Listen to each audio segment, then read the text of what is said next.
In August 2024, Michigan authorities discovered human remains sealed inside an anhydrous ammonia tank on a rural property in Lenawee County. An investigation into the disappearance of 52-year-old Deanne Warner would uncover a troubling pattern of control, violence, and calculated concealment. This documentary aims to present an honest and unfiltered account of the ongoing case surrounding her husband, Dale John Warner. Deanne Warner was born on 6/30/1968 and grew up in Lenawee County, Michigan, in the small farming community of Franklin Township, where her family had lived for 5 generations. She had 4 children from her first marriage and was deeply involved in the region's agricultural community. Raised in a small farming environment, Warner was inspired by her aunt and grandmother, both strong-minded businesswomen who had succeeded in male-dominated industries. She developed an entrepreneurial drive early, eventually establishing her own ventures in the trucking and farming sectors. But it was in business where Warner truly made her mark. In 2006, Dee married Dale John Warner, whom she met while both were working in agricultural sales for a local company. It was a second marriage for both.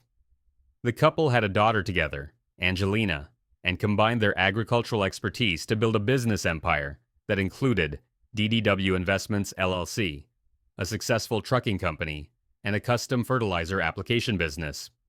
Warner ran the trucking operations herself, managing drivers and logistics while navigating the traditionally male-dominated world of agricultural business.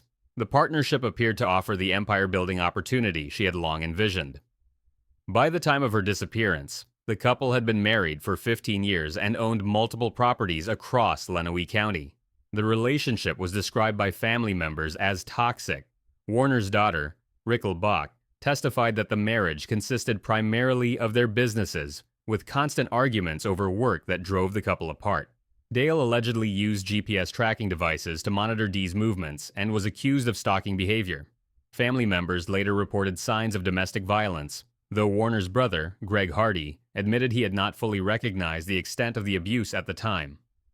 Despite the turmoil, Warner maintained her reputation as a driven and successful businesswoman in the agricultural sector, known for her determination and involvement in the local 4-H community.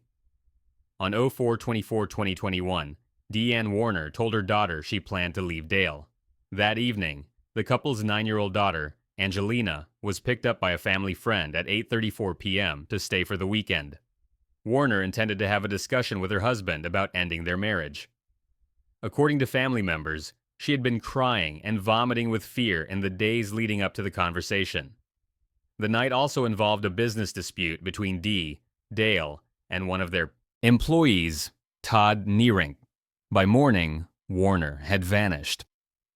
On 04/25/2021, Rickel Bach arrived at her mother's home on Munger Road around 9:00 a.m. for their regular Sunday family breakfast.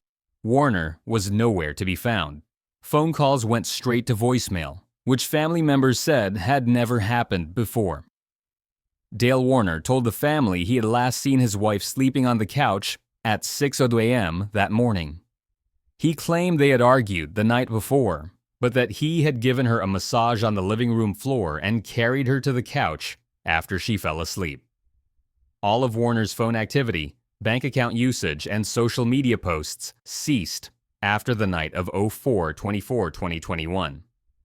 Dale Warner told family members that Dee had left with her travel bag, purse, phone, and curling iron. He suggested she may have run off with another man and taken all the money from their accounts. When Warner's brother, Greg Hardy, contacted Dale, he allegedly said Dee had left him with one hell of a mess. Dale initially delayed filing a missing person report until Warner's family took the step themselves. 3 of Warner's adult children formally reported her missing on 04/25/2021.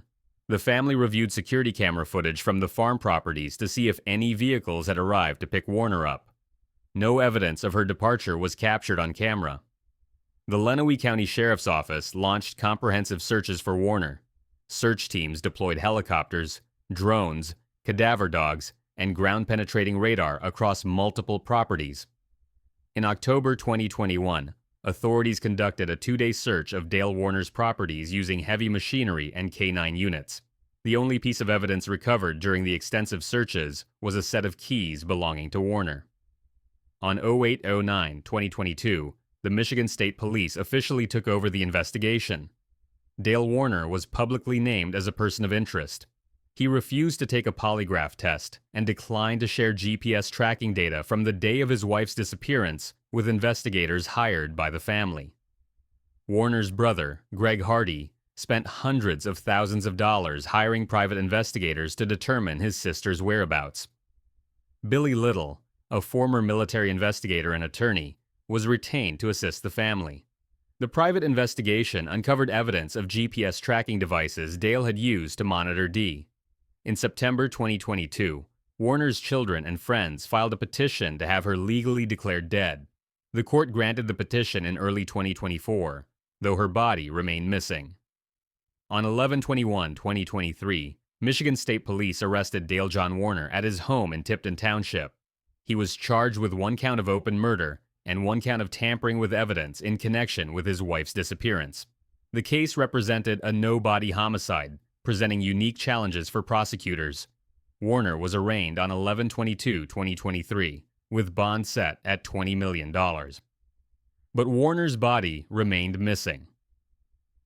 Shu 08/17/2024, authorities executed a search warrant on Dale Warner's property on Paragon Road in Tipton, approximately 4 miles from the family home on Munger Road. Investigators focused on a large anhydrous ammonia tank, similar to a residential propane storage unit, inside one of the barns. The tank had been resealed and welded shut at both ends, repainted, and bore Dale Warner's business logo. Greg Hardy had specifically requested that authorities examine the anhydrous tanks on the properties. On 08/21/2024, the Jackson County Medical Examiner positively identified the remains as Deanne Warner through dental records. The death was ruled a homicide. Warner had been concealed inside what her brother described as a steel tomb for more than 3 years, approximately 855 days since her suspected disappearance. The discovery brought what family spokesperson Catherine Adams called both relief and sorrow, with the family finally able to lay Warner to rest while processing the confirmation of what they had long believed. Greg Hardy told investigators he was relieved the medical examiner had unequivocally confirmed the identification with perfect certainty. Dale Warner, held on a bond reduced to $15 million, pleaded not guilty to both charges.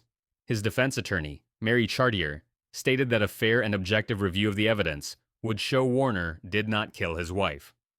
On 03/03/2025, Dale's son, 28-year-old Jaron Dale Warner, was arrested and charged with tampering with evidence and accessory after the fact in connection with the case.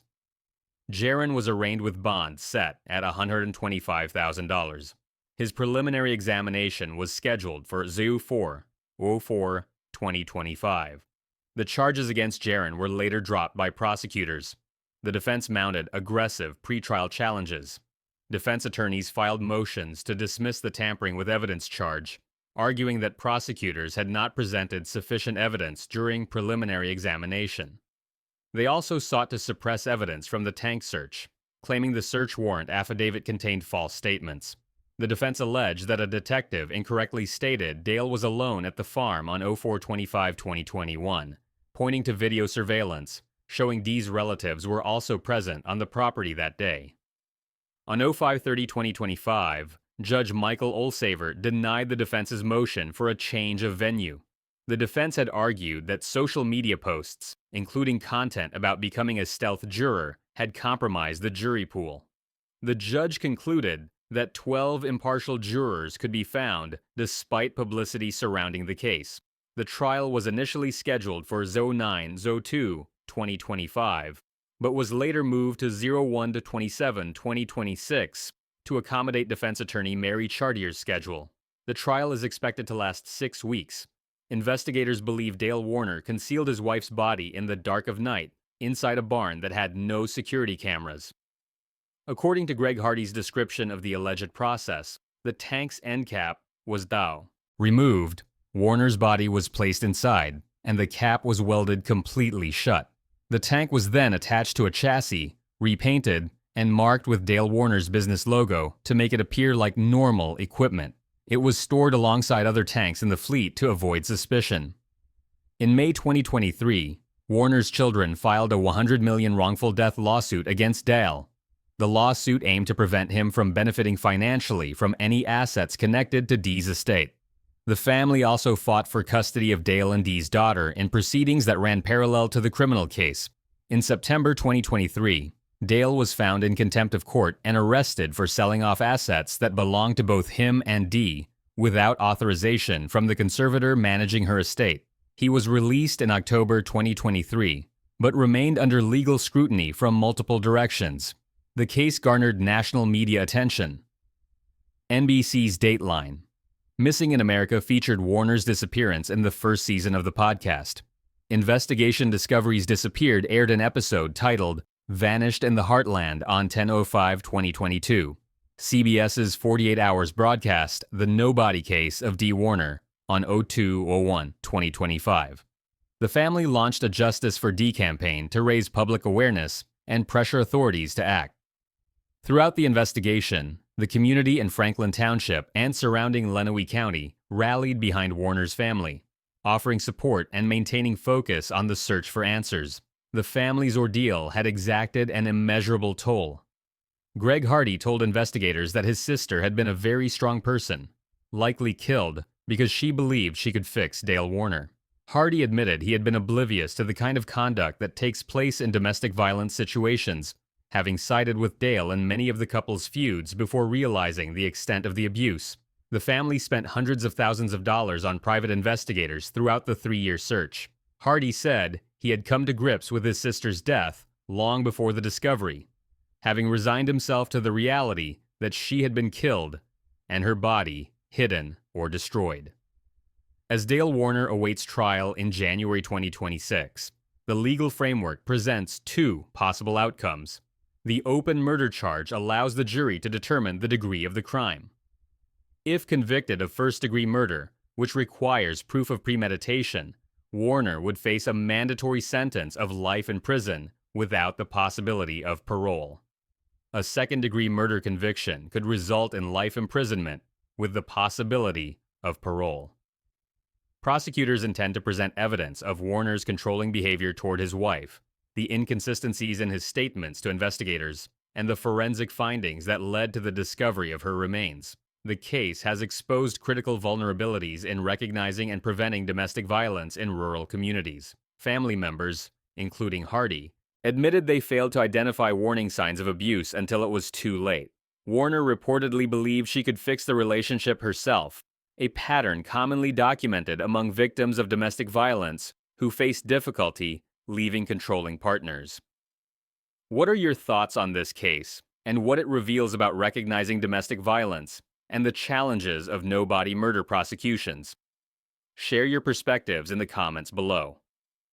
If you found this documentary informative, please consider liking this video and subscribing for more in-depth explorations of often overlooked, lesser-known stories.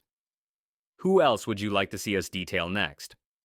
Your engagement helps us continue to shed light on otherwise unheard narratives.